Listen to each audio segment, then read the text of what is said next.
नमस्कार मित्रांनो.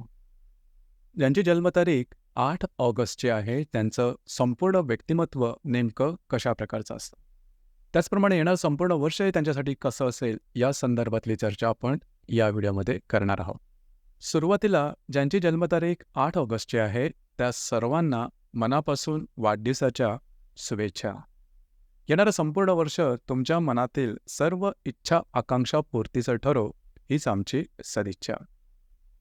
8 ऑगस्ट ज्यांची जन्मतारीख आहे, त्यांचं व्यक्तिमत्वाबद्दल सांगायचं झालं, तर यांचं जे व्यक्तिमत्व आहे, हे बरंचसं मॅच्युअर्ड असतं.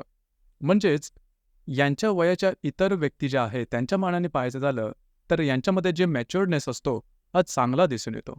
अर्थात त्यामागे कारणंसुद्धा तशी असतात.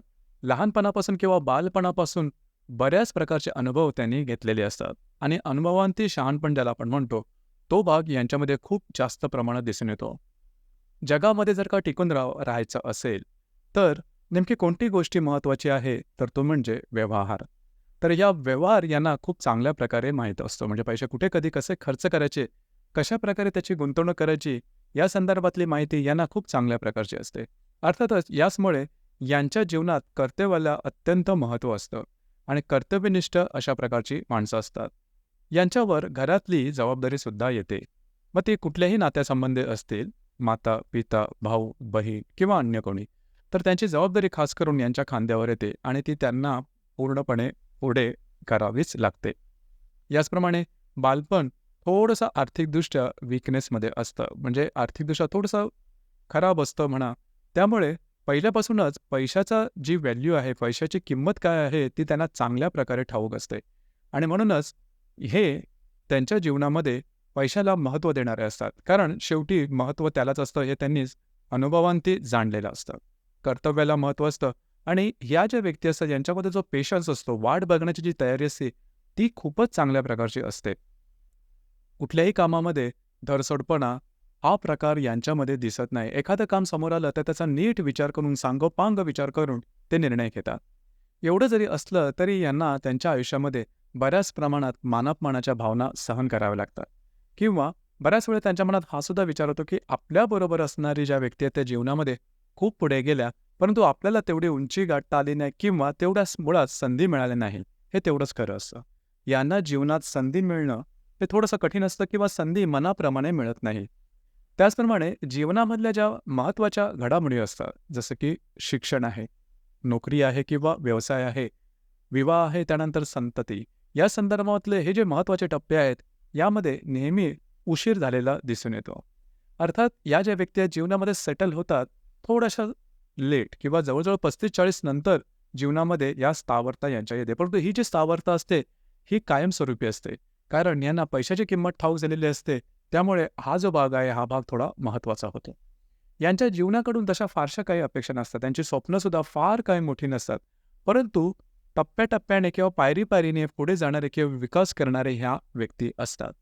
याचप्रमाणे यांना माता किंवा पित्याचं सुख थोडंसं कमी मिळण्याची शक्यता असते. म्हणजे माता-पिता यापैकी एकाच कोणाचं सुख थोडं कमी असतं. खास करून यांच्यामध्ये मगाशी सांगितल्याप्रमाणे कोणा एका तरी नातेवाईकाची जबाबदारी ही येतेच. या व्यक्तींच्याबद्दल सांगायचं झालं, तर दुसरी महत्त्वाची गोष्ट म्हणजे यांच्या आवडीनिवडीसुद्धा फार काही मोठ्या नसतात. राहणीमान अतिशय नॉर्मल असतं किंवा साधेपणाचे राहणीमान यांच्यामध्ये दिसून येतं. खूप बडेजावपणा किंवा पोकळ डौल, सवंग लोकप्रियता करण्याकडे यांचा कल तसा दिसून येत नाही. दुसरी महत्त्वाची गोष्ट म्हणजे या ज्या व्यक्ती असतात, त्या दुसऱ्याला समजावून घेणाऱ्या असतात. ही गोष्ट फार महत्त्वाची आहे. दुसरी महत्त्वाची गोष्ट म्हणजे या व्यक्तीच्या बाबतीमध्ये जी हार्डवर्किंग जो नेचर ज्याला आपण म्हणतो, हा जबरदस्त दिसून येतो. म्हणजे करिअरच्या बाबतीत म्हणा, आता सध्याच्या संदर्भामध्ये असा ट्रेंड आहे, की आपल्याला जे आवडतं ते काम करावं किंवा आपल्याला जे आवडतं त्या कामामध्ये आपलं करिअर करावं. यांच्या बाबतीत ही गोष्ट तशी सहसा दिसून येत नाही.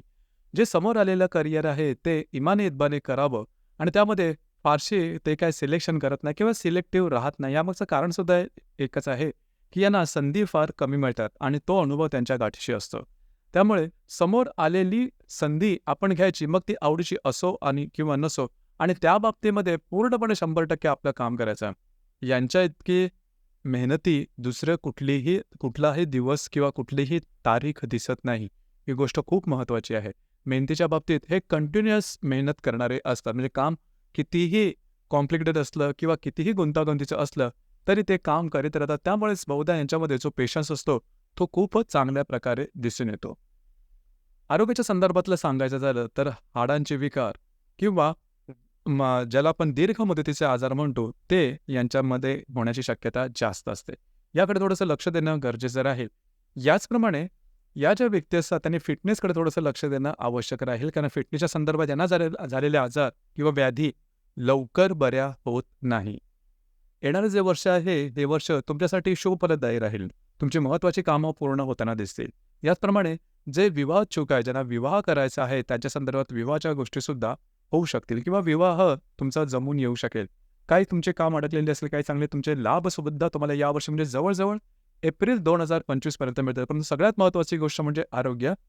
या संपूर्ण वर्षामध्ये आरोग्याच्या संदर्भामध्ये थोडंसं लक्ष देणं गरजेचं राहील. आरोग्याच्या संदर्भातले काही त्रास डोकं वर काढण्याची शक्यता जास्त प्रमाणात राहील. एकंदरीतच सांगायचं झालं तर या जन्मतारखेच्या ज्या व्यक्ती आहेत त्यांना त्यांना जीवनामध्ये झगडावं लागतं किंवा झगडून पुढे येणारे असतात आणि जर का त्यांनी हे केलं तर साधारणतः 40-45 पर्यंत या ज्या व्यक्ती आहेत ह्या जीवनामध्ये अगदी व्यवस्थितपणे यांना स्थावरता येऊ शकते. तर मित्रांनो, हे होतं 8 ऑगस्ट जन्मतारीख असलेल्या व्यक्तीचं संपूर्ण व्यक्तिमत्व. धन्यवाद.